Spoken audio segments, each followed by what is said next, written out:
আমাদের নাটক মূর্খ নেতা জিন্দাবাদ, আমাদের দেশ উপকার। শুরু করছি নাটক। নাটক স্ক্রিপ্ট, নির্দেশনা, ডিরেকশন বৈশালী মজুমদার।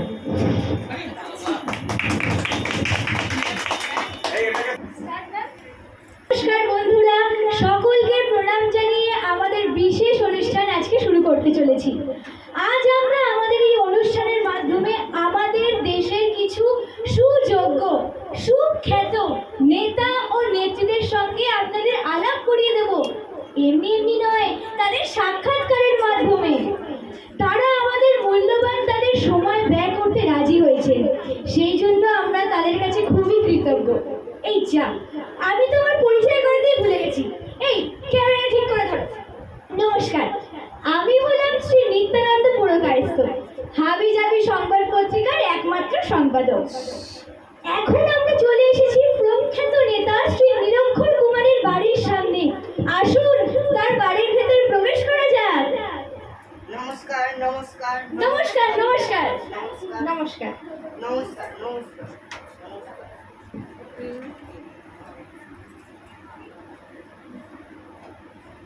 এই হলো আমার অ্যাসাইনমেন্ট। অ্যাসাইনমেন্ট? স্যার, আমি অ্যাসাইনমেন্ট না, আমি অ্যাসিস্ট্যান্ট। আরে ওই একই তো হলো। তুই নেতা না আমি নেতা বলতো? আপনি নেতা স্যার। তাহলে চুপ থাক। আর এরা দুজন হলো আমার বডি গার্ডার। গাটার? স্যার আমরা তো বডিগার্ড, আপনি মানে কি বলছেন? আরে একই তো হলো। তোরা নেতা হলি কবে থেকে বলতো? না না স্যার, আমরা তো আপনার ভক্ত। আরে ক্যামেরাম্যানকে সরো আরে, সরো ওখানে সরো, ওটা আমার লোক। আরে আরে আরে, তোরা জানিস না আমি নেতা নিরক্ষর? মূর্খের দল, আমাকে সরাচ্ছিস কেন? আমি নেতা নিরক্ষর, জানিস না তোরা? বুঝা গেছে। এ আমার চারপাই কই? এইটা আচ্ছা আচ্ছা। স্যার, আপনি কিভাবে বসছেন? পা ঝুলিয়ে ঠিক করে বসুন। আজ উঠে বসবো? আগে থেকে বলতে কি হলো?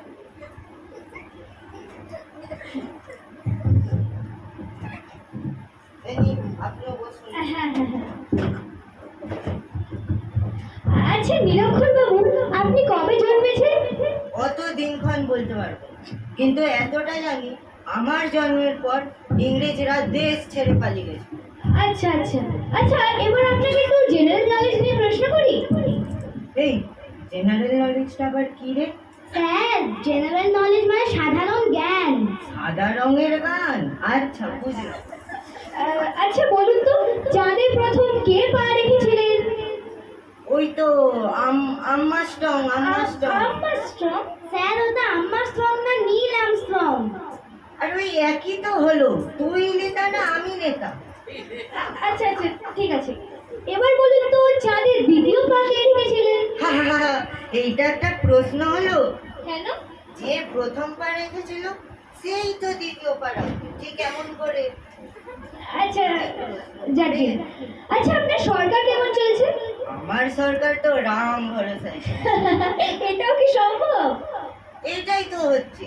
এই যে অ্যাসিস্ট্যান্ট দেখতে পাচ্ছেন দাঁড়িয়ে আছে, হ্যাঁ। এরই তো নামরা। ও। এই তো সব কাজ করে, আমি তো শুধু উল্টো হাতে আঙ্গুটা ছাপি। ও। দেখবে আবার কাউকে বলবেন না, যেন একটু প্রেস্টিজের হ্যাঁ ব্যাপার হ্যাঁ আছে। হ্যাঁ, আচ্ছা আচ্ছা নিরক্ষর বাবু, বলুন তো, আগের সপ্তাহে আপনার পাশের এলাকায় যে আগুন লেগেছিল, আপনি জনসাধারণের জন্য কি করেছিলেন? স্যার বলুন বলুন, আপনি অনেক কিছু করেছিলেন, বলুন বলুন। অনেক কিছু করেছি। যেমন? যারা ঝলসে পুড়ে গেছিল তাদেরকে ধরে ধরে শ্মশান ঘাট পাঠিয়ে দিয়েছি। আর যারা একটু আধটু বেঁচে ছিল তাদেরকে ধরে ধরে হস্টেল পাঠিয়ে দিয়েছি। হস্টেল? স্যার, ওটা হস্টেল না, এটা হসপিটাল। আরে একই তো হলো। তুই নেতা না আমি নেতা? তুই হলে নেতা হলে বস বস। আচ্ছা ঠিক আছে বস ঠিক আছে, এখানটায়। বসুন বসুন। নিরক্ষর বাবু, দাঁড়ান দাঁড়ান তো, অনেকক্ষণ ধরে চালাচ্ছি, একটু ফটো দিচ্ছি, দাঁড়ান। ফটো কিছু ফটো কিছু করে নি।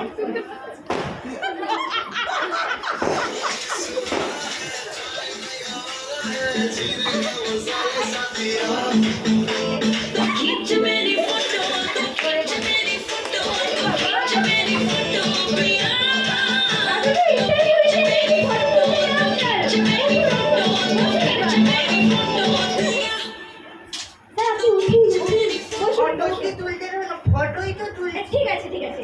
ফটো তুলছি। আচ্ছা, ডেমোক্রেসি সম্পর্কে আপনার কি অভিমত? এই এবার ডেমোক্রেসি মানে কি? স্যার, ডেমোক্রেসি মানে গণতন্ত্র। ও আচ্ছা, ডেমোক্রেসি মানে আমার কাছে হলো জনগণের পয়সায় যথাচার করা, সারা জীবন গঙ্গা জলে গঙ্গা। আচ্ছা ঠিক আছে, আপনাকে এবার একটা শেষ প্রশ্ন করছি। এই যে সামনে ভোট আসছে, আপনার পার্টির চিহ্ন কি? কেন জুতো? জুতো আমার পার্টির চিহ্ন। জুতো? হ্যাঁ, এটা কি করে হতে পারে? নিশ্চয়ই হতে পারে। জুতো একটা কত দরকারি জিনিস আপনি জানেন?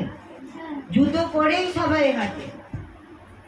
জুতো সব জনগণ যারা আমায় ভোট দিতে আসবে সবাই জুতো পরে আসবে। আচ্ছা আচ্ছা। স্যার দেখান দেখান, আপনার নতুন জুতো দেখান। ভিডিও করে ফোকাস করুন। আচ্ছা, জনগণের উদ্দেশ্যে আপনি কিছু বলতে চান? জনগণের উদ্দেশ্যে আমার একটাই কথা বলার আছে, হয় জুতো চিহ্নে ভোট দিন, নয়তো জুতোর বাড়ি মার খান। জুতো চিহ্নে ভোট দিন, জুতো চিহ্নে ভোট দিন, জুতো চিহ্নে। দেখতে পাচ্ছেন কি অবস্থা? সবে তো একজনের কথা শুনলাম, চলুন এবার আমাদের পরের নেতার কথা শুনি।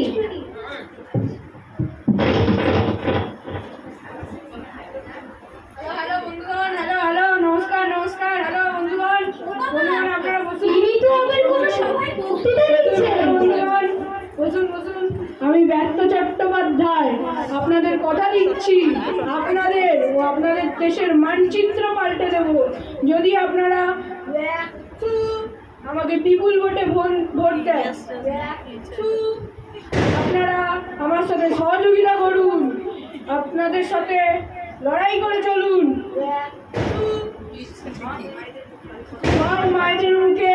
সব মায়েদের মুখে হাসি ফোটাবো, তাদের সকল কষ্ট ঘুচিয়ে দেব। আপনারা আমার সাথে সহযোগিতা করুন।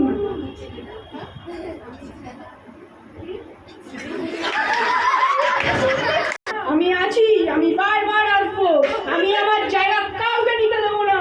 যে আসবে তাকে আমার ভাড়া গুন্ডা দিয়ে গুলি করে উড়িয়ে দেবো। আমি শান্তি চাই। তাই বন্ধুগণ, আপনারা আমার বন্দুক চিহ্নে ভোট দিন। আপনাদের মুখে আপনার স্ত্রীপুত্র পরিবারের মুখে সবার মুখে কি বুঝলেন? সবটাই বুঝলাম, এই ব্যর্থর ব্যাপারটা বুঝতে পারলাম না। বুঝতে পারলেন না? ওই ভাষণ দিতে মুখে তো দেয়ালি পোকা ঢুকছে, তাই আর কি। আচ্ছা, তো আপনার পার্টির চিহ্ন কি? আমার পার্টির চিহ্ন হলো AK-47 রাইফেল, আর আমার পলিসি হলো যে ভোট দেবে না তাকে গুলি করে দেওয়া। এইভাবে কি জোর করে ভোট পাওয়া যায়? কি বলেন মশাই, এই পুরো দেশে আমার 10টা রাইফেল ফ্যাক্টরি আছে, আর এই গুন্ডাগুলো পুষে রেখেছে কিসের জন্য? আর তোরা ভোট নেবো। আপনি এরকম করলে তো মানুষজন ভয় পাবে আপনাকে। আপনি না একজন দেশের নেতা? আপনি তো দেখছি আমার পার্সোনাল ব্যাপার নিয়ে খুব কথা বলছেন। সোজা আঙ্গুলে ঘি না বেরোলে আঙ্গুলটা ব্যাকা করতে হয়। জানি কাছে ব্যাগে আছি, চল নিয়ে যা এনাকে নিয়ে যা। চলো চলো। এসেছি আমাদের প্রিয় নেতা শ্রী মদনা ঘোষের এলাকায়। আসুন, ওনার সঙ্গে আলাপ করিয়ে দিই আপনাদের।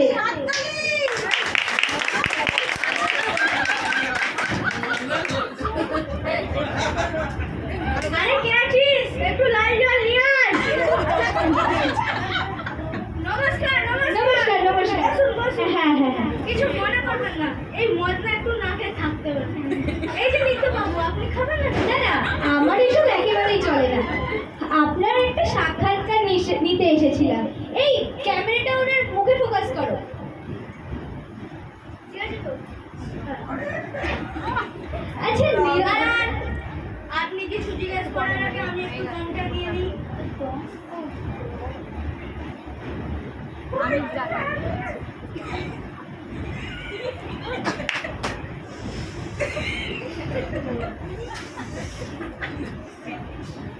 বলুন তো মশাই কি জিজ্ঞেস করছিলেন? আচ্ছা, এই যে এত দোকানপাট বন্ধ হয়ে যাচ্ছে, শিল্প কমে যাচ্ছে, তাতে আপনার কি মত পদ্মা বাবু? কি যে বলেন আপনি, কোথায় দেখবেন দোকানদারি বন্ধ হয়ে যাচ্ছে? কলকাতায় যত মদের দোকান আছে সব রম রম করে চলছে আমার কৃপায়। আমার কতগুলো নেশার দোকান আছে আপনি জানেন? আরে দাদা, নেশা না করলে জনগণের মাথা কি কাজ করবে? আর মাথা যদি ঠিক থাকে লোকে কি আমায় ভোট দেবে? তাই তো মাথা বলে ঝিম করে দিয়ে সব খাইছে। আর মিলে নেবেন, এবারের ভোটে আমিই জিতবো। তা দাদা, এতগুলো বিরোধী দল আছে, আপনি কি করে এত জোর গলায় বলছেন যে আপনি জিতবেন? জনগণকে একটু বলুন আপনি। বাবা, এই লোকটার জ্বালায় খৈনিটাও খেতে পারছি না ভালো করে। কিছু একটা করতে হবে আমার।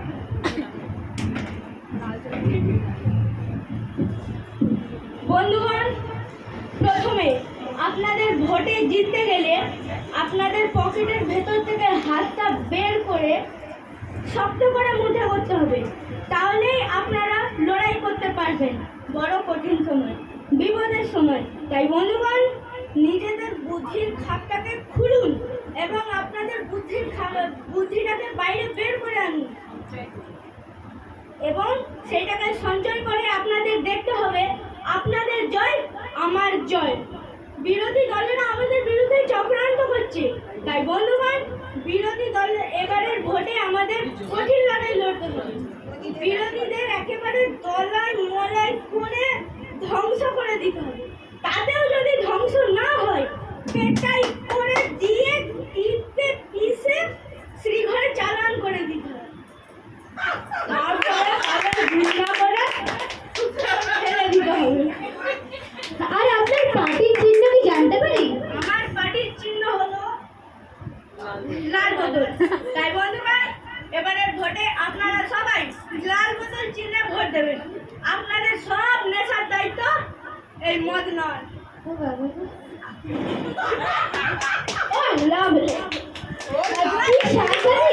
চলো এখান থেকে, এখানে আর বেশিক্ষণ থাকা যাবে না, পালাও এখান থেকে। অবশেষে আমরা চলে এসেছি আমাদের প্রিয় দিদি শ্রী সমতা মুখোপাধ্যায়ের বাড়িতে। আসুন আসুন,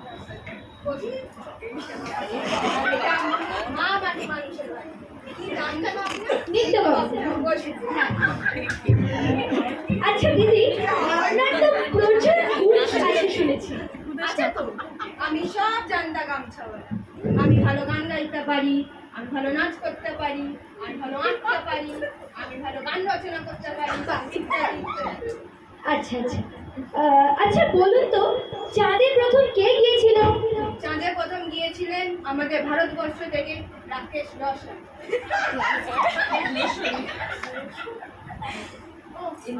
তাকে ইন্দিরা গান্ধী বলেছিলেন, এই রাকেশ, উপর से हिंदुस्तान कैसा दिखता है। তারপরে তিনি নিজেই চলে যাচ্ছেন। তা দিদি, আপনি তো শুনেছি খুব সুন্দর লেখেন। সামনেই দুর্গাপূজা আসছে, তা নিয়ে আপনি কিছু লেখেননি? লিখেছি তো, শুনুন। ডাবডুমাডুম ডাবডুমাডুম ডাবডুমাডুম, মা দুর্গা ঘরে এলেন তাই তো এত দুম। বেশ বেশ বেশ। তা দিদি, আপনার লেখা একটা কবিতা শোনাবেন? নিশ্চয়ই। এপাং ওপাং ঝপাং, আমরা সবাই ড্যাং ড্যাং, চলো দেখি তো নামে প্রজাতি আছে কি ঠ্যাং। এপাং ওপাং ঝপাং, সুর ধরেছে পটাং, ব্যাংডাকে গ্যাং গ্যাং। ঠিক ঠিক, খুব সুন্দর খুব সুন্দর। দিদি, আপনি তো শুনেছি খুব সুন্দর গানও করেন, আমাদের দর্শক বন্ধুদের একটা গান শোনাবেন? আজ আমার গলাটা সত্যি খুব খারাপ, তাই গাইতে পারছি না। কিন্তু আপনি কি জানেন কি? শ্রী গীতশ্রী সন্ধ্যা মুখোপাধ্যায় আমার গান শোনার জন্য একসময় পাগল ছিলেন। হ্যাঁ হ্যাঁ, তিনি আমাকে বলেছিলেন, সমতা একটা গান শোনাবে। তারপরে আমি বললাম, তুমি নিজে গীতশ্রী হয়ে আমার গান শুনতে চাইছো? কিছুতেই ছাড়ার পাত্রী নয়।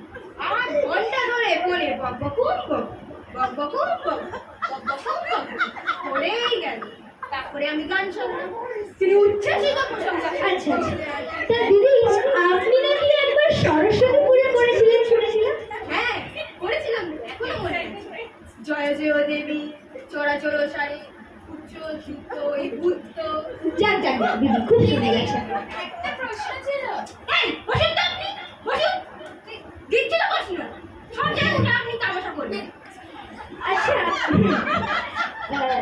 বলছিলাম দিদি, পশ্চিমবাংলার সব শিল্প বন্ধ হয়ে যাচ্ছে, ছেলেমেয়েরা চাকরি পাচ্ছে না, তাই নিয়ে তো আপনি কিছুই করছেন না, কারণ কোনো রোজগারও নেই। কেন? কে বলেছে? আমি তো বলে দিয়েছি, চপের দোকান খুলুন, চা বিস্কুটের দোকান খুলুন, 1000 টাকা জোগাড় করে একটা কেটলি আর কিছু মাটির ভাঁড় কিনুন, তাতে সাথে একটু বিস্কুট নিন। আস্তে আস্তে ব্যবসা বাড়বে। প্রথম সপ্তাহে একটু বিস্কুট বেচলেন, তারপরে সপ্তাহে একটু মাকে বলবেন একটু ঘুগনি বানিয়ে দিতে, তারপরে সপ্তাহে বলবেন একটু তেলে ভাজা বিক্রি করবেন। দুর্গাপুজো আসছে, দেখবেন লোক কুলাতে পারবে না, তার সাথে একটা টেবিল আর একটা টুলও নিয়ে বসবে। দিদি সবই বুঝলেন, কিন্তু এই সব ছোট কাজ কি সবার পক্ষে করা সম্ভব? কোনো কাজই ছোট নয়। যত মানুষ মাটি থেকে উঠেছে, মাটি থেকেই আকাশ ছুঁয়েছে, এটাই আমাদের ভুল।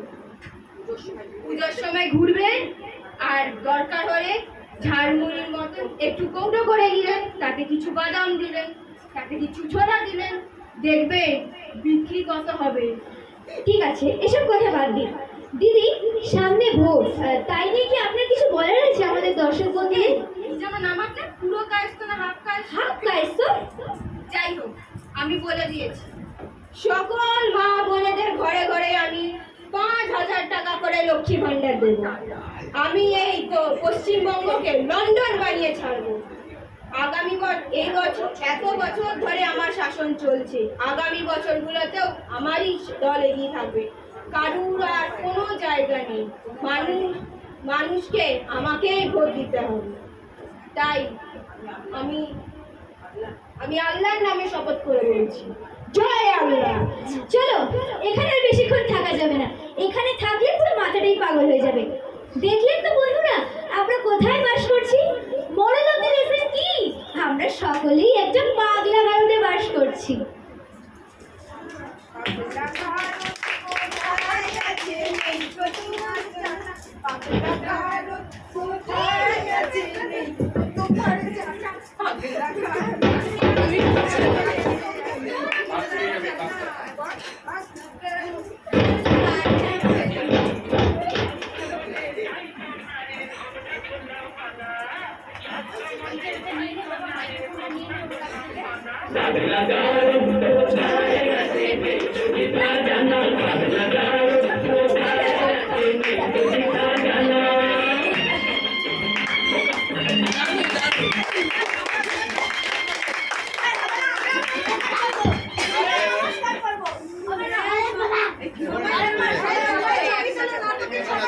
সবাই ছবি তুলো, সবাই একসাথে গ্রুপ ফটো, সবাই